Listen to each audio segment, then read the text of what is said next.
Good afternoon friends. मैं बबीता आज नवरात्रि के दिनों में आप लोगों का वेलकम करती हूँ और आज मैं बहुत सुंदर सुंदर सी चीज़ें लाई हूँ। सबसे पहले सभी अपने सब्सक्राइबर्स को, वेल विशर्स को, फ्रेंड्स को, स्टूडेंट्स को हैप्पी नवरात्रि। नवरात्रि की देवी माँ दुर्गा के इन 9 दिनों की बहुत बहुत शुभकामनाएँ। ओम जयंती मंगला काली भद्रकाली कपालिनी दुर्गा शिवा शिवा धात्री स्वाहा स्वधा नमोस्तते नमो नमः। ओम दुम दुर्गाय नमः। ये सब हमारे बीज मंत्र हैं जो कि हम दुर्गा का 9 रूपों में कल हमारा शैलपुत्री का दिन था, आज हमारा ब्रह्मचारिणी का दिन है। इस तरह से कुष्मांडा देवी का रूप आता है, स्कंद माता का रूप आता है, कात्यायनी का रूप आता है, गौरी का रूप आता है, सिद्धिदात्री का रूप आता है, महाकाली का रूप आता है। इस तरह से हम 9 रूपों में देवी दुर्गा के रूपों की आराधना करते हैं।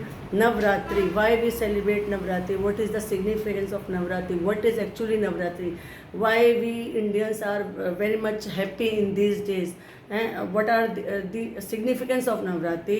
Now today I want to tell you, my friends, it is a festival. It is dedicated to the goddess Durga, Ma Durga we can say, who is worshipped in 9 different forms over the 9 nights of Navratri. हम नवरात्रि नव Durga new beginning और इसे 9 रूप से भी मान सकते हैं। जिस तरह से 9 का अंक बहुत ज़्यादा एक महत्वपूर्ण माना जाता है, हमारे ग्रह भी पहले 9 ही माने जाते थे और इस तरह से 9 रूपों में हम देवी की आराधना करते हैं। कहते हैं कि जब माँ दुर्गा वैष्णवी रूप में महिषासुर राक्षस से बचती हुई अपना एक डायमंड से ये जो it's a festival of good over evil, मतलब कि हमेशा बुराई का नाश होता है और हमेशा अच्छाई की जीत होती है। जब लास्ट वाले दिन हम 9वें दिन 10वें दिन हम दशहरे को मनाएंगे, उसके साथ भी इसको जोड़ के देखा जाता है।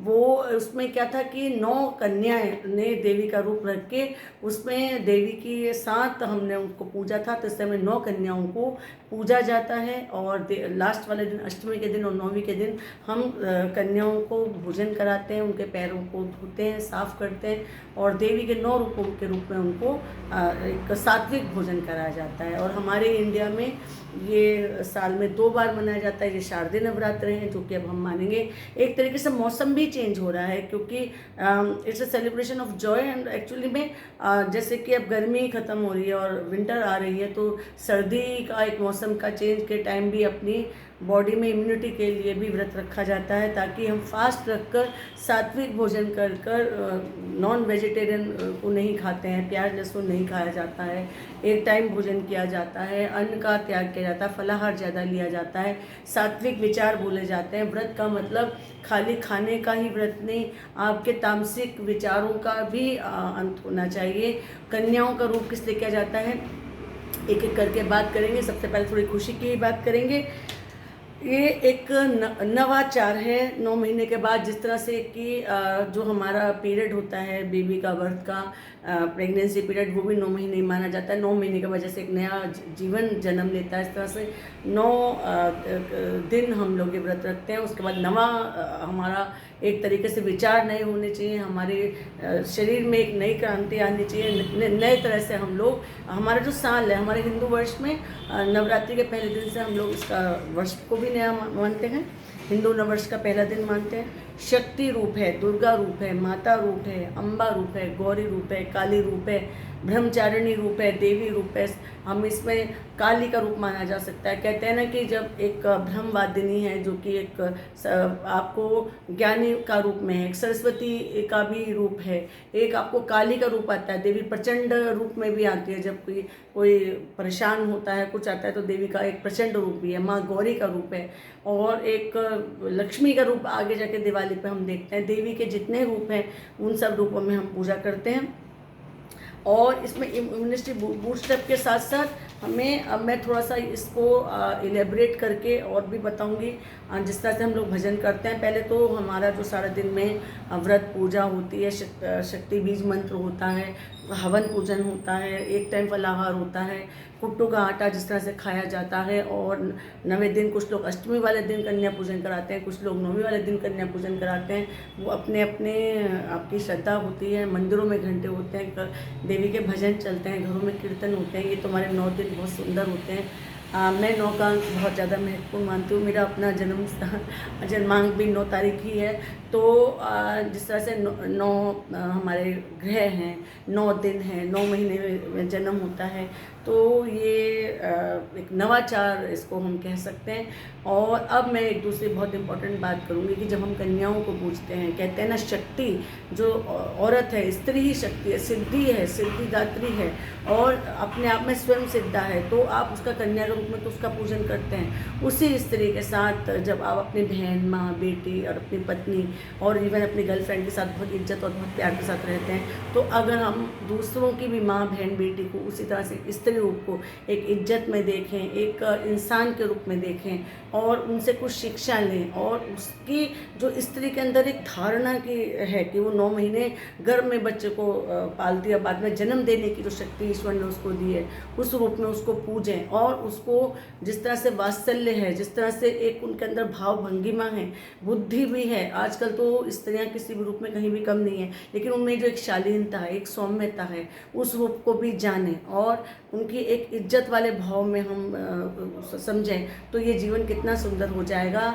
और मैं इस आशा करती हूँ कि मेरी इस वीडियो बनाने में जो बात मैं कुछ कहना चाहती हूँ, शायद समझदार को इशारा काफ़ी है। हम जब कन्याओं के रूप में स्त्री को पूजते हैं, तो हम उस स्त्री को घर में उसके साथ एक बहुत गंदा व्यवहार क्यों करते हैं, हम उसको दहेज के लिए प्रताड़ित क्यों करते हैं, और उसको एक इंसान ना मानकर उसको एक खाली एक जैसे कि कहीं से कोई चीज़ आई है, एक नौकरानी के रूप में, या मतलब मैं ये नहीं कहती कि आजकल भी ये सब है, लेकिन फिर भी हम उसको एक समान भाव में, जिस तरह से संविधान में पुरुष और स्त्री जैसे हैं, उस तरह से अगर हम इज्जत देना शुरू कर दें एक इंसान के रूप में, आप अपनी पत्नी के साथ इज्जत वाला व्यवहार शुरू कर दें, जो अभी भी कहीं ना कहीं वायलेंस होती है वो ना हो।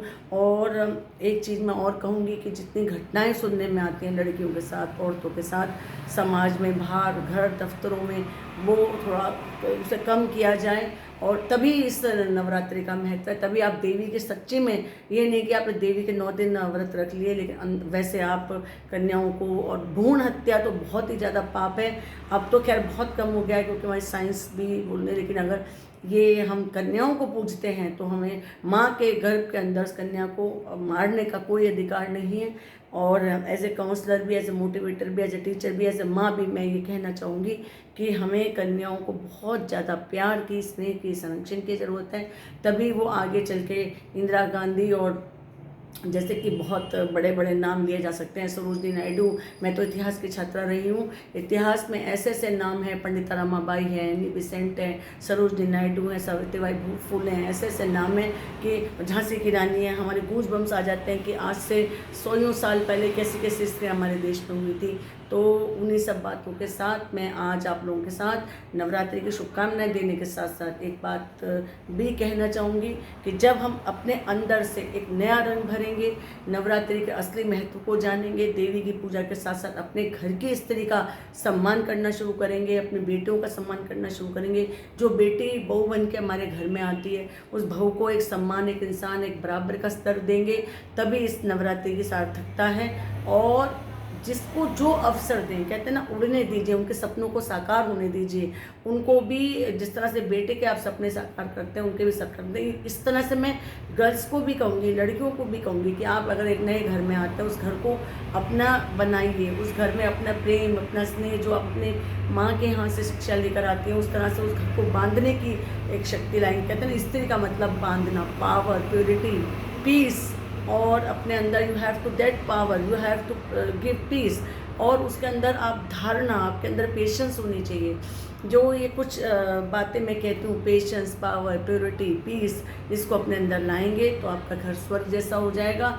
और फिर इस नवरात्रि का, इस मंदिर का, इसका सबका एक महत्व हो जाता है। आज इसी शुभकामनाओं के साथ आप जो 7 दिन 8 दिन का ये हमारा व्रत है, ये आपका सबका सफल हो। उसके बाद आप कन्या पूजन करें, फिर हमारा दशहरा आता है। सबको आने वाले दिनों के त्योहारों की शुभकामनाओं के साथ मैं बहुत विदा देती हूँ। नमस्कार, धन्यवाद।